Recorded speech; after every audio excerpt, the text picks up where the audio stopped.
প্রিয় আবু বকর কিভাবে করব তোমার শান বয়ান।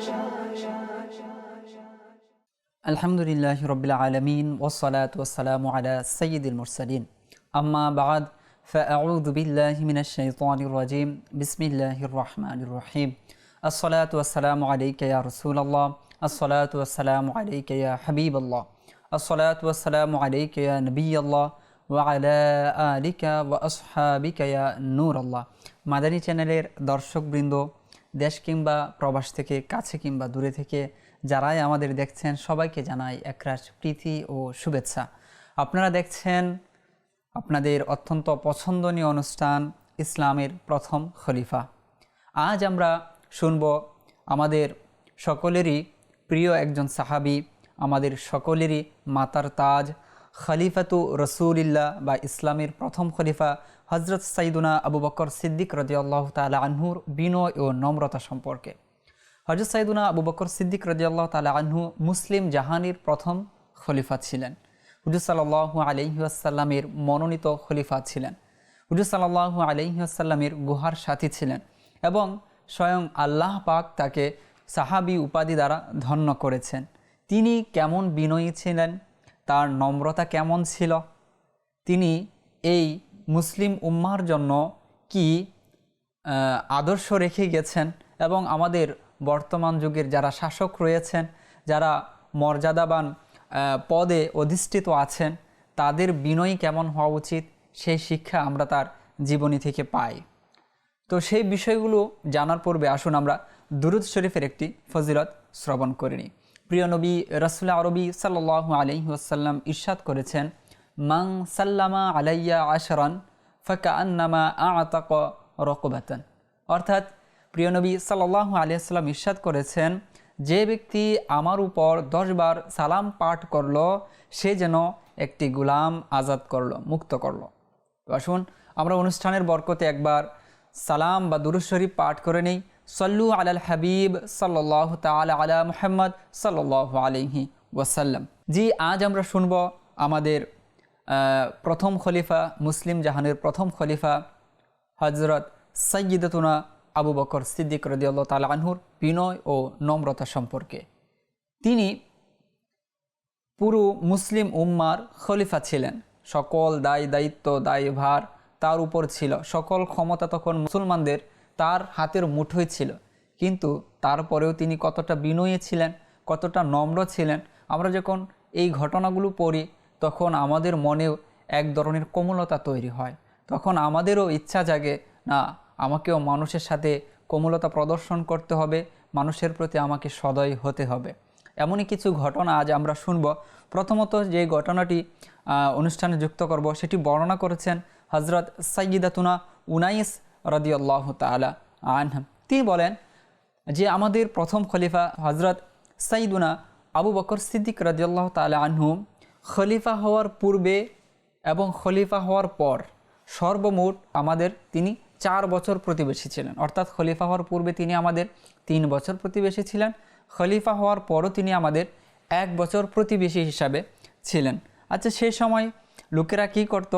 তো সেই সময় বলা হয় যে মহল্লার ছোট ছোট ছেলেমেয়েরা নিজেদের ছাগলগুলো নিয়ে আসতো এবং তিনি তাদের মনতুষ্টির জন্য সেগুলোর দুধ দহন করে দিতেন।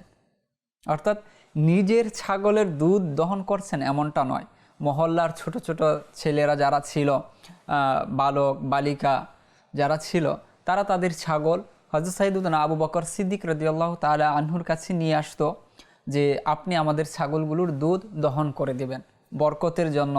আর একজন বুজুর্গ ব্যক্তি তিনি দুধ দহন করবেন, অবশ্যই এর মধ্যে বরকত রয়েছে। তো শিশুরা আসতো, তো তিনি শিশুদের শিশু হিসাবে সরিয়ে দিতেন না যে আমি হচ্ছে খলিফাতুল মুসলিমিন, বা তখনও তিনি খলিফা হননি, কিন্তু প্রিয় নবী রাসূল আরবি সাল্লাল্লাহু আলাইহি ওয়াসাল্লামের অত্যন্ত কাছের, আমরা পূর্বেও শুনেছি যে তার মর্যাদা কেমন ছিল। কিন্তু তিনি এই ভেবে কখনো ছোট বাচ্চাদের দূরে সরিয়ে দিতেন না যে তোমরা তো ছোট বাচ্চা, আমার কাছে কেন নিয়ে এসেছ, তোমাদের মা বাবা আছে তাদেরকে গিয়ে বলো তারা যেন ছাগলের দুধ দহন করে দেয়। তিনি এমনটা করতেন না, আসতো, তিনি সেই সকল ছোট বাচ্চাদের ছাগলগুলোর দুধ দহন করে দিতেন। তো হজরত মোহাম্মদ বিন সাআদ রাদিয়াল্লাহু তাআলা আনহু সহ আরও অনেকে বর্ণনা করেছেন যে তিনি যখন খলিফা হয়ে যান, এখন তিনি খলিফা হয়ে গেছেন, তখন এক মেয়ে ছাগল নিয়ে আসে এবং বলে, আপনি তো এখন আর আমাদের ছাগলের দুধ দহন করে দিবেন না, কেননা এখন আপনি খলিফা হয়ে গেছেন। জবাবে তিনি বলেন, কেন দিব না, আমি তোমাদের ছাগলগুলোর দুধ দহন করে দিব, আর আল্লাহর দয়ায় আমার দৃঢ় বিশ্বাস রয়েছে যে খলিফা হওয়ার পরও তোমাদের সাথে আমার আচরণ তেমনই থাকবে যেমন পূর্বে ছিল। আল্লাহু আকবার কাবীরা। তিনি আল্লাহ শপথ করে আশ্বস্ত করছেন যে আমার আচরণের মধ্যে কোনো ধরনের পরিবর্তন আসবে না।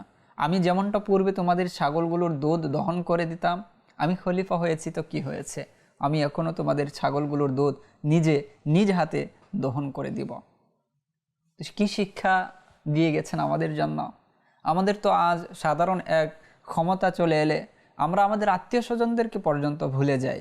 কাছের মানুষ যাদের সাথে আমরা শৈশব অতিবাহিত করেছি, যাদের সাথে আমার জীবনের কষ্টগুলো শেয়ার করেছি, কথা বলেছি, বন্ধুবান্ধব যারা আছে, কাছের আত্মীয় স্বজন যারা আছে, তাদেরকে অনেক সময় ভুলে বসি। কিন্তু আমাদের যে আকাবির যারা রয়েছেন বা আকাবিরদেরও সবচেয়ে বড় যিনি আমাদের অনুসরণীয় হযরত সাইয়েদুনা আবু বকর সিদ্দিক রাদিয়াল্লাহু তাআলা আনহু, তিনি কি স্মৃতি আমাদের জন্য রেখে গিয়েছেন, তিনি কি শিক্ষা আমাদের জন্য রেখে গিয়েছেন যে মানসাব পেতে পারো, এটা আল্লাহ তাআলার পক্ষ থেকে এক দান, তবে এটা পাওয়ার পর অহংকারী হওয়া যাবে না। যেমনিভাবে তিনি বলছেন, তোমাদের সাথে আমার আচরণ পূর্বে যেমন ছিল এখনও তেমনই থাকবে, অর্থাৎ আমি যেমন পূর্বে তোমাদের ছাগলগুলোর দুধ দহন করে দিতাম, এখন আমি করে দিব। এটা কিন্তু এতটা গৌরবের কোনো কাজ ছিল না। ছোট বাচ্চারা ছাগল নিয়ে আসছে, সেটা দুধ দহন করে দেওয়া, স্নেহ করে, শ্রদ্ধা ভরে, তো তিনি সেটাও কেউ ত্যাগ করছে না। খলিফা হওয়ার পূর্বে সেই যে স্নেহটা ছিল, সেই স্নেহটাকেও তিনি ছাড়তে চাচ্ছেন না। খলিফা হওয়ার পর আমরা জানি মানুষের দায়িত্ব কত বেড়ে যায়, ক্ষমতা এলে বা কোনো এক আমরা যদি পেয়ে যাই দায়িত্ব, তো সেটার একটা অবশ্যই গুরুত্ব রয়েছে। তবে সেক্ষেত্রেও তিনি যেন অহংকার যেন কোনোভাবেই প্রকাশ না পায়, যেন কোনোভাবে এই স্নেহটাও যেন হাত ছাড়া না হয়ে যায়, সেই বিষয়ের প্রতিও তার লক্ষ্য ছিল। সুতরাং আমরা আমাদেরকে নিয়ে একটু ভাবি যে আমরা আসলে কোন পর্যায়ে আছি। আমাদের চেষ্টা করা উচিত কোনো কিছু হওয়ার পূর্বে, আপনি শিক্ষিত হয়েছেন, সমাজে প্রতিষ্ঠিত, তো শিক্ষিত হওয়ার পূর্বে আপনার আচরণ কেমন ছিল আত্মীয় স্বজনদের সাথে, ছোটদের সাথে, বড়দের সাথে। তো আপনি এখন প্রতিষ্ঠিত হয়েছেন, এখন আমার আচরণ কেমন রয়েছে, আগের মতোই কি আছে? সুতরাং আমাদের খলিফা আমাদের এই শিক্ষা দিয়ে গেছেন, আমার আচরণ যেন আমি যাই হই না কেন সর্বদা যেন এক থাকে, সর্বদা যেন কোমল থাকে, স্নেহময় থাকে, সহানুভূতিশীল থাকে। আরও একটি ঘটনা রয়েছে যে সালাম দেওয়ার ব্যাপারে। আজ আমরা দেখি আমাদের অনেক সময় নালিশ করা হয় যে অমুকের ছেলে সামনে দিয়ে হেঁটে গেল অথচ আমাকে সালাম করেনি, অথচ আমি তার বাবার বন্ধু, সুতরাং তার তো উচিত ছিল আমাকে সালাম দেওয়া। আবার অনেক সময় এরকম নালিশ দেয় যে মাদ্রাসার ছাত্ররা সামনে দিয়ে হেঁটে চলে গেল অথচ আমাকে সালাম করলো না। সালাম কি মাদ্রাসার ছেলেদের উপরে ওয়াজিব? সালাম কি আপনার যে ভাতিজা, আপনার যে বন্ধুর ছেলে তার উপরেই দেওয়া কি আবশ্যক? আপনি দিলেও তো আপনারও নাকি অর্জিত হবে। আমরা যারা বড় আছি বা যারা বয়সে বুজুর্গ যারা আছেন, আমাদের তো আরও বেশি করণীয় হলো, আমাদের তো আরও বেশি দায়িত্ব হলো ছোট শিশুদের সালাম করে করে সালাম শেখানো, সালামের গুরুত্বটা তাদেরকে সামনে তুলে ধরা, যে সালাম দেওয়ার মধ্যে এই বরকত অর্জিত হয়, সালাম দেওয়ার মধ্যে কী রয়েছে, নেকি রয়েছে। তাছাড়াও এটা বড়দের দোষ সেটাও বলা চলে না, আমাদের যারা গার্জিয়ান যারা রয়েছেন, অভিভাবক রয়েছেন, তাদেরও এখানে কিন্তু শেখার বিষয় রয়েছে। ছোটদেরকে সালাম শেখানো, যে তারা যেন বড়দের সালাম করে, বড়দের সম্মান করে। এটা একটা সংস্কৃতি আমাদের, যে আমরা দেখেছি ছোটোবেলায় যে যখনই আমাদের বড়রা সামনে দিয়ে হেঁটে যেত তখন ছোটরা কী করতো? সালাম প্রদান করত। যদিও আজ এটা মিসিং হয়ে যাচ্ছে। তো এই সম্পর্কিত একটা ঘটনা যে হজরত মাইমুন বিন মাহরান রাদিয়াল্লাহু তাআলা আনহু বর্ণনা করেন, ব্যক্তি হজরত আবু বকর সিদ্দিক রাদিয়াল্লাহু তাআলা আনহুর খিদমতে উপস্থিত হয়ে এভাবে সালাম প্রদান করলেন, ইয়া খলিফাতা রাসূলিল্লাহি সাল্লাল্লাহু আলাইহি ওয়াসাল্লাম সালামুন আলাইকা। হে আল্লাহ রসুল সাল্লাল্লাহু আলাইহি ওয়াসাল্লামের খলিফা, আপনার প্রতি সালামতি হোক। অর্থাৎ তাকে নির্দিষ্ট করে সালাম দিলেন। এটা দেখে তো হজরত সাইয়্যিদুনা আবু বকর সিদ্দিক রাদিয়াল্লাহু তাআলা আনহু অবাক হয়ে গেলেন, তিনি হতভম্ব হয়ে গেলেন। তাকে প্রশ্ন করে বসলেন, তুমি এভাবে কেন আমাকে সালাম করলে? তুমি সালামে কেন আমাকে নির্দিষ্ট করলে, নির্ধারিত করলে? অর্থাৎ তিনি এটা অপছন্দ করলেন যে কোনো এক ব্যক্তি, আমি খলিফা হয়েছি তো কি হয়েছে, আমাকে নির্ধারিত করে সালাম দিবে, এটা হতে পারে না। একসাথে অনেকগুলো মানুষ আছি, তো সবাইকে সালাম দিবে আসসালামু আলাইকুম রহমতুল্লাহি ওয়া বারাকাতুহু, এটাই তো উচিত ছিল। তো সেই ব্যক্তি সম্মানের কারণে খলিফাতুল মুসলিমিন তিনি, ইসলামের প্রথম খলিফা তিনি, তো এই জন্য নির্দিষ্ট করে সালাম দিয়েছেন। কিন্তু আবু বকর সিদ্দিক রাদিয়াল্লাহু তাআলা আনহুর শানের প্রতি কুরবান হয়ে তিনি এটাকে অপছন্দ করলেন। তো আজ যে বিষয়টা আমি বলছি, এক তো হচ্ছে যে বড় যারা আছি আমরা অভিযোগ করি যে আমাকে কেন সালাম করা হয়নি, আমাকে কেন সালাম দেওয়া হয়নি, এটা নিয়ে নানান অভিযোগ থাকে। কিন্তু আমরা যদি আমাদের আকা, আমাদের মনিব, আমাদের প্রিয় নবী রাসূল আরবি সাল্লাল্লাহু আলাইহি ওয়াসাল্লামের জীবনী দেখি, তো সাহাবায়ে কেরাম তো এটাই বলেন যে আমরা কখনো আমাদের আকা, আমাদের হুজুর সাল্লাল্লাহু আলাইহি ওয়াসাল্লামের পূর্বে আমরা সালাম দিতে পারিনি। তো তার চেয়েও কি অধিক মর্যাদাবান কেউ আছে জগতে? কেউ কি এটা দাবি করতে পারে? তো তিনিও তো সালাম দিয়েছেন, শুধু বড়দের সালাম দিয়েছেন এমনটা নয়। আমাদের প্রিয় নবী রাসূল আরবি সাল্লাল্লাহু আলাইহি ওয়াসাল্লামের জীবনীর মধ্যে এও রয়েছে, তিনি ছোট বাচ্চাদেরকেও সালাম দিতেন। তিনি ঘরে প্রবেশ করে তার নিজের স্ত্রীদেরকেও তিনি সালাম করতেন, সালাম দিতেন। তো আজ আমাদের থেকে সেই সংস্কৃতি কোথায় হারিয়ে গেল? সুতরাং আমরা আমাদের গড়ে যারা গার্জিয়ান আছেন, অভিভাবক যারা আছেন, আমাদের সংস্কৃতি যেন হারিয়ে না যায়। ছোট বাচ্চারা যখন বড়দের সালাম দিবে, তো এর মধ্যে সম্মান লুকিয়ে আছে, এর মধ্যে তামাদ্দুন, যেটা আজ আমরা অভিযোগ করি যে সন্তানরা আমাকে কি করছে না, শ্রদ্ধা করছে না, আমরাই তো সেটা শিখাচ্ছি না। আমি যখন আমার সন্তানকে বড়দের সম্মান শিখাবো, তখন অটোমেটিকলি সেই সন্তান আমাকে কি করতে, সম্মান করতে বাধ্য। সে সেটা এমনিতেই শিখে যাবে যে অমুক আমার আত্মীয়, অমুক আমার পরিচিত, তাকে শ্রদ্ধা করাটা আমার বাবা আমাকে শেখাচ্ছে, আমার মা আমাকে শেখাচ্ছে। সুতরাং আমার মাকে আর আমার বাবাকে আমি কিভাবে অসম্মান করতে পারি? তো যখন আপনি এটা শিখাবেন, তখন অটোমেটিকলি আপনার সন্তান আপনাকে কি করবে, শ্রদ্ধা করবে, আপনাকেও সালাম দিবে। আল্লাহ তাআলা আমাদেরকে সেই বুঝ দান করুন। আর এছাড়াও এখানে আরও একটি শিক্ষা আমাদের জন্য রেখে গিয়েছেন, উপরস্থ যারা আছেন, যারা কর্মকর্তা আছেন, তো কর্মচারীরা সালাম দিবে সে অপেক্ষায় থাকেন যে দারোয়ান আছে, দারোয়ান আমাকে সালাম দিবে, ঘরে কাজ করে সে ব্যক্তি আমাকে সালাম দিবে, বা অফিসার আমি উপরস্থ ব্যক্তি, তো নিচে যারা কাজ করে তারা আমাকে সালাম দিবে না, এটা এমনটা যেন না হয়।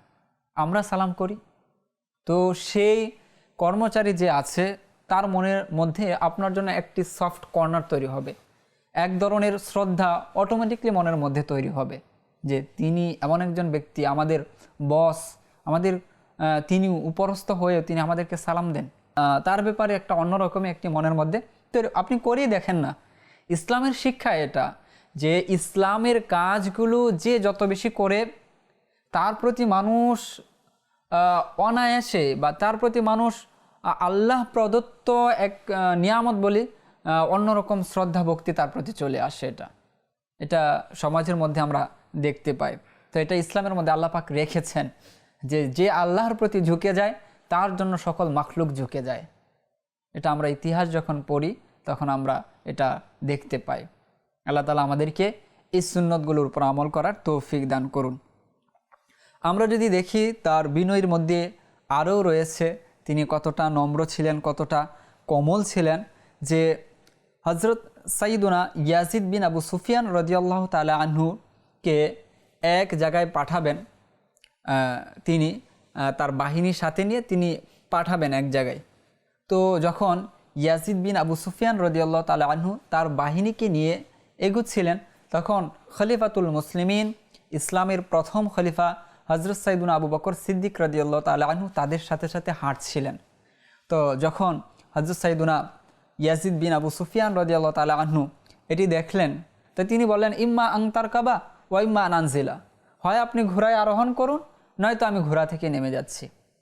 তখন খলিফাতুল মুসলিমিন আবু বকর সিদ্দিক রাদিয়াল্লাহু তাআলা আনহু তাকে বললেন যে মা আনতা বিনাজিলিন ওয়া মা আনা বিরাকিবিন, যে না তুমি ঘোড়া থেকে নামছ আর না আমি ঘোড়ায় আরোহণ করছি, কেননা ইন্নী আহতাসিবু খুতায়া হাযিহি ফি সাবিলিল্লাহ, কেননা আমি আমার এই পাগুলোকে অর্থাৎ আমার এই পথ চলাকে আমি আল্লাহর রাস্তায় গণনা করছি। আল্লাহু আকবার কবীরা। তিনি ইসলামের প্রথম খলিফা।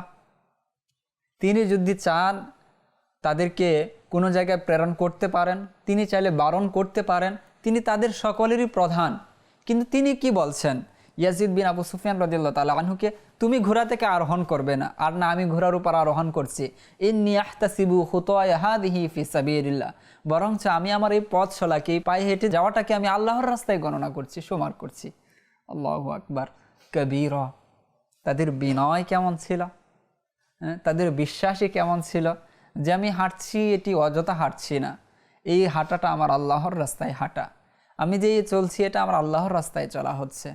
তো এখানে ইয়াজিদ বিন আবু সুফিয়ান রাদিয়াল্লাহু তাআলা আনহুর যে খলিফার প্রতি শ্রদ্ধা, তার প্রতি যে তার ভালোবাসা, সেটাও কিন্তু এখানে ফুটে উঠেছে। তিনি হেঁটে যাচ্ছেন, এটা পছন্দ হচ্ছে না।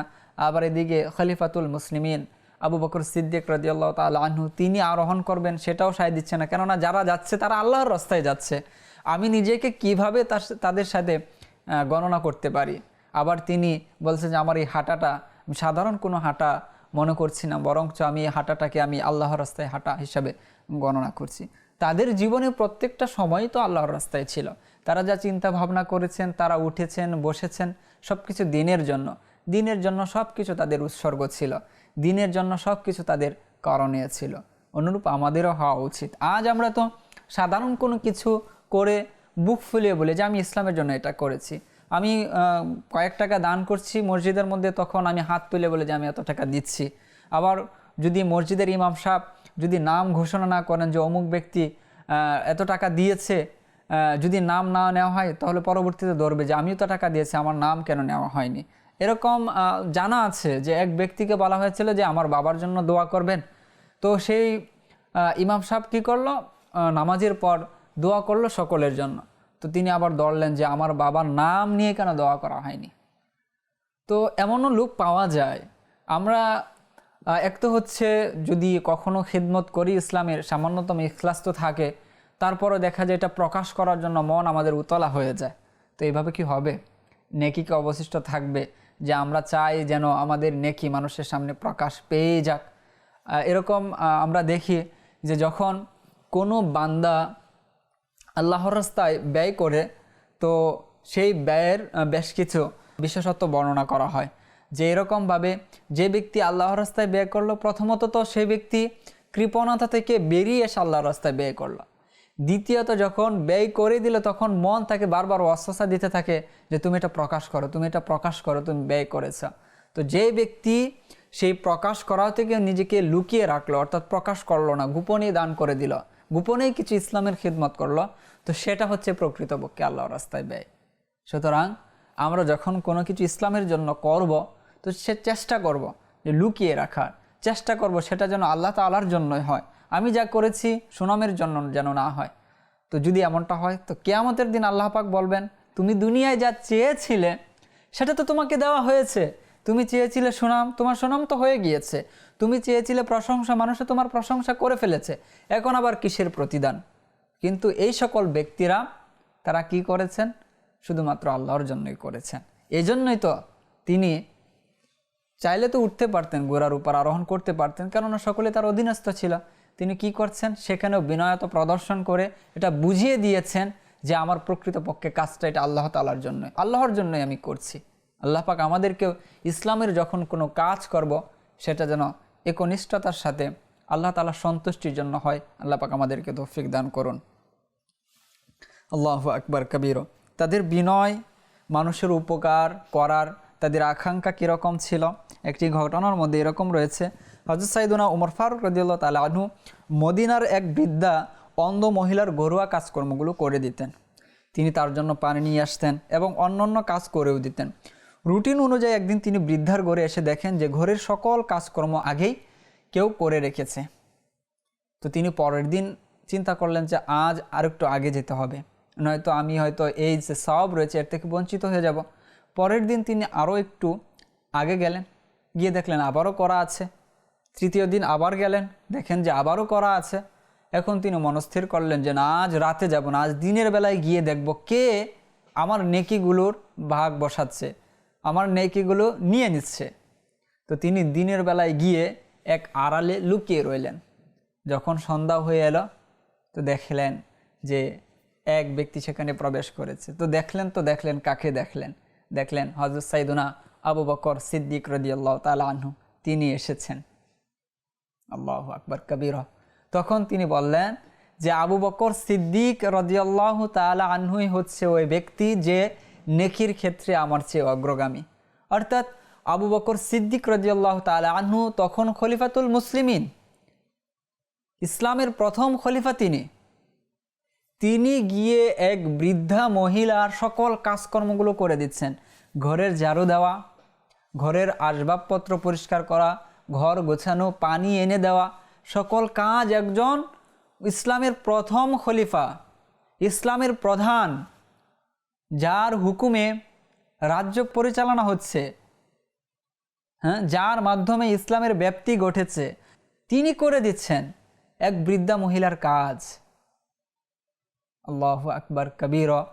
আজ যারা আমাদের সমাজে আছেন, যারা ক্ষমতার মসনদে বসেছেন, তাদেরকে যদি বলা হয়, এক তো হচ্ছে সরকারি পক্ষ থেকে অনেক সময় বাজেট থাকে যে এই কাজগুলো গরিবদের করে দেওয়া হোক, এই বাজেটটা গরিবদের জন্য, এই যে চাউলগুলো রয়েছে গরিবদের জন্য, সেটাও অনেকেই করে দিতে চায় না, সেটাকে অনেকে আত্মসাৎ করে ফেলে। কাজ তো গরিবদের নিজের হাতে করে দেওয়া, এটা তো দূরের কথা। এই জন্যই তো আজ আমাদের অধঃপতন। সামান্য লোভ আমরা সংবরণ করতে পারি না, সামান্য কয়েকটি চাউল আমরা থেকে আমাদের লোভের যে লোলপ দৃষ্টি আছে সেটাকে আমরা সরাতে পারি না। তাহলে আমরা কিভাবে উন্নতির দিকে যাব? আবু বকর সিদ্দিক রাদিয়াল্লাহু তাআলা আনহুর শেষ জীবনে যদি দেখি, প্রপার্টি কি ছিল? কিছুই তো ছিল না। সকল কিছু ইসলামের জন্য বিলিয়ে দিয়ে গিয়েছেন, কিন্তু তিনি হয়ে আছেন অমর। তার নাম আজ ইতিহাসের পাতায় স্বর্ণে অক্ষরে লিখিত। তার নাম যখন মানুষ নেয় তো শ্রদ্ধার সাথে নেয়। আপনি যখন উৎসর্গ করবেন তখনই আপনাকে মানুষ স্মরণ রাখবে। আপনি চাচ্ছেন মানুষ আপনাকে দোয়ায় স্মরণ রাখুক, এর জন্য আপনাকে কিছু করতে হবে, এর জন্য আপনাকে ত্যাগ করতে হবে। শুধুমাত্র বললেই হবে না, কাজেও সেটাকে পরিণত করতে হবে। আল্লাহ পাক এই সকল মনীষী যারা ছিলেন, সকল বুজুর্গ ব্যক্তি যারা ছিলেন, তাদের জীবনী থেকে আমাদেরকে শিক্ষা নেওয়ার তৌফিক দান করুন। তারা মানুষের সাথে কেমন আচরণ করেছেন, তারা খুঁজে খুঁজে মানুষের কি অভাব রয়েছে সেগুলো বের করে সেই অভাব দূর করার চেষ্টা করতেন। কেননা ক্ষমতা এটা আল্লাহ পাকের পক্ষ থেকে এসেছে, আল্লাহ পাকের এক আমানত আপনাকে দেওয়া হয়েছে।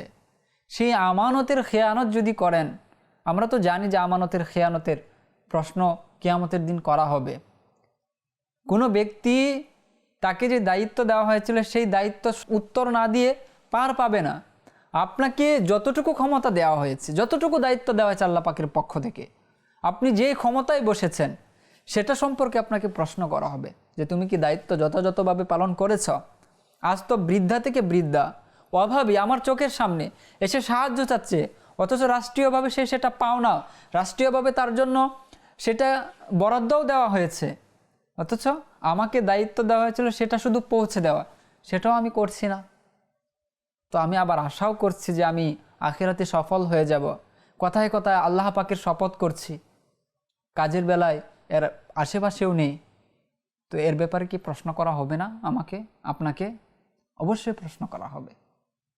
সুতরাং আপনি মুসলমান, আপনি আপনার বুজুর্গানে দিনের ইতিহাস পড়ুন। তারা শাসন করেছে তো কীভাবে করেছে, তারা রাজ্য পরিচালনা করেছে তো কীভাবে করেছে, তারা না নিজেদের অধীনস্থদের খেয়াল কিভাবে রেখেছে। আমরা শুনছি আবু বকর সিদ্দিক রাদিয়াল্লাহু তাআলা আনহু তার নিজ শহরে, নিজ মহল্লা এলাকায় এক অন্ধ মহিলা, বৃদ্ধা মহিলার কাজগুলো তিনি নিজ হাতে করে দিচ্ছেন। এই জন্যই তারা আজ জীবিত, এই জন্যই তারা আজ অমর, এই জন্যই মানুষ তাদেরকে শ্রদ্ধার সাথে স্মরণ রাখে। আপনিও যদি চান মৃত্যুর পর মানুষ আপনার জন্য দোয়া করুক, আপনিও যদি চান মুরব্বী যারা আছে তাদের দোয়া যেন আমার উপরে সর্বদা আসুক, তাদের যে এক দোয়ার যে ফয়েজ রয়েছে, বরকত রয়েছে, সেটা আমিও অর্জিত করি, তাহলে এই কাজগুলো অবশ্যই আমাদের করা উচিত। হযরত আবু বকর সিদ্দিক রাদিয়াল্লাহু তাআলা আনহুর বিনয় কেমন ছিল আমরা ইতিমধ্যে শুনেছি। আরও দুই একটি ঘটনা ইনশাল্লাহ আমরা শুনে অনুষ্ঠানের শেষের দিকে যাব। আমরা যখন বাহনে চড়ি বা কোনো কিছুতে চড়ি বা রশি ধরে হেঁটে যাচ্ছি উদাহরণস্বরূপ, তো হঠাৎ করে রশি হাত থেকে পড়ে যেতেই পারে। তো এর জন্য আমরা কি করি, অধীনস্থদের বলবো যে রশিটা আবার তুলে দাও, ছোটদের বলবো যে এটা আমার তুলে দাও। কিন্তু আবু বকর সিদ্দিক রাদিয়াল্লাহু তাআলা আনহু কেমন ছিলেন, তিনি যখন উটের উপর আরোহণ করতেন, আরোহণ করা অবস্থায় কোনো ক্রমে যদি কোনো কারণে হাত থেকে সেই উটের রশিটি পড়ে যেত, তখন তিনি তার অধীনস্থদের ডাক দিয়ে বলতেন না যে উটের রশিটি পড়ে গেছে, আমার হাতে একটু তুলে দাও। এই কাজটিও তিনি করাতেন না। তিনি হাঁটছেন যাচ্ছেন, তো একদা এরকম হলো যে হঠাৎ উটের রশিটি হাত থেকে পড়ে গেল। তো তিনি উটকে বসালেন, উট থেকে নামলেন, আবার রশিটি ধরলেন, আবার উটের উপর আরোহণ করলেন, আবার চলতে লাগলেন। তো সাথে যারা ছিল তো তাকে এসে বললেন, হে আমিরুল মুমিনিন, হে ইয়া খলিফাতু রাসূলিল্লাহ, আপনি তো আমাদেরকে বললে আমরা এই উটের রশিটি আপনার হাতে তুলে দিতে পারতাম, আপনি উটটিকে বসালেন, উট থেকে নামলেন, আবার হাতে রশিটি নিলেন, আবার উঠলেন, এমনটি কেন করলেন? তখন তিনি বললেন যে আমার হাবিব হুজুর সাল্লাল্লাহু আলাইহি ওয়াসাল্লাম ইরশাদ করেছেন, আমাকে আদেশ দিয়েছেন আমি যেন মানুষের নিকট কোনো কিছুর ব্যাপারে সাহায্য না নিই। আল্লাহু আকবার কাবীরা। এই উটটির রশিটি পড়ে গেছে, এই সাহায্যও তিনি নিলেন না, অথচ তিনি ছিলেন খলিফাতুল মুসলিমিন, ইসলামের প্রথম খলিফা। তিনি শিক্ষা দিয়ে গেছেন যে অধীনস্থ থাকলে পরে সকল কাজ অধীনস্থ যারা আছে তাদের দ্বারা করানো উচিত নয়, ঠিক নয়। নিজের কিছু কাজ নিজেও করে নেওয়া উচিত। বিশেষত যারা আমরা ঘরে আছি, পুরুষ যারা আছেন, তো তাদের ক্ষেত্রে দেখা যায় যে ছোট থেকে ছোট কাজ উঠে গেলেই নিজেই করে নিতে পারে। তো সেক্ষেত্রেও ঘরের যে পরিবারে যে মহিলা আছে তাকে হুকুম দিচ্ছে এটা করে দাও, ওটা করে দাও। বেচারি সারাদিন তো সন্তানাদি যারা আছে তাদেরকে মানুষ করতে, তাদেরকে গুছাতে সামলাতেই পাগল পায়, পাগলের মতো হয়ে যায়। আবার রাত্রে গেলে যখন আপনি বাসায় যাচ্ছেন, তো এটা করে দাও, ওটা করে দাও, ওটা করে দাও, ছোট ছোট কাজগুলো হুকুম দেয় আমরা। এমনটা না করা উচিত। এখানে তো আবু বকর সিদ্দিক রাদিয়াল্লাহু তাআলা আনহু এটাই শিখালেন যে হুজুর সাল্লাল্লাহু আলাইহি ওয়াসাল্লাম শিক্ষা দিয়ে গেছেন যে কোনো কাজের ক্ষেত্রে তুমি কি করবে না, মানুষের সাহায্য চাইবে না। আমরা যেটা নিজে করতে পারি সেক্ষেত্রে কেন সাহায্য চাইব? আপনি যদি উঠা বসা করেন সেক্ষেত্রে আপনার শরীরে ব্যায়ামও হয়ে যাবে, এবং আপনি যদি আপনার যে পরিবার আছে তাকে যদি সাহায্য করেন সেক্ষেত্রে সে বেচারিও একটু খুশি হয়ে যাবে।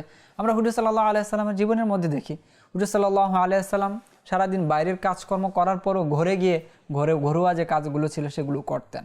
সুতরাং এক্ষেত্রে আমাদের একটা শিক্ষণীয় বিষয় হচ্ছে ছোট থেকে ছোট বিষয়গুলোর ক্ষেত্রে আমরা যেন কারো সাহায্য না নিই, আমরা নিজে থেকে করার চেষ্টা করি। সর্বশেষ একটি ঘটনার মাধ্যমে শেষ করব। যখন আবু বকর সিদ্দিক রাদিয়াল্লাহু তাআলা আনহু তিনি খলিফা হিসাবে মনোনীত হন, তখন তিনি ঘরের যে ব্যয়ভার আছে, ঘর পরিচালনা করার জন্য যে টাকা পয়সা সেটারও তো দরকার আছে।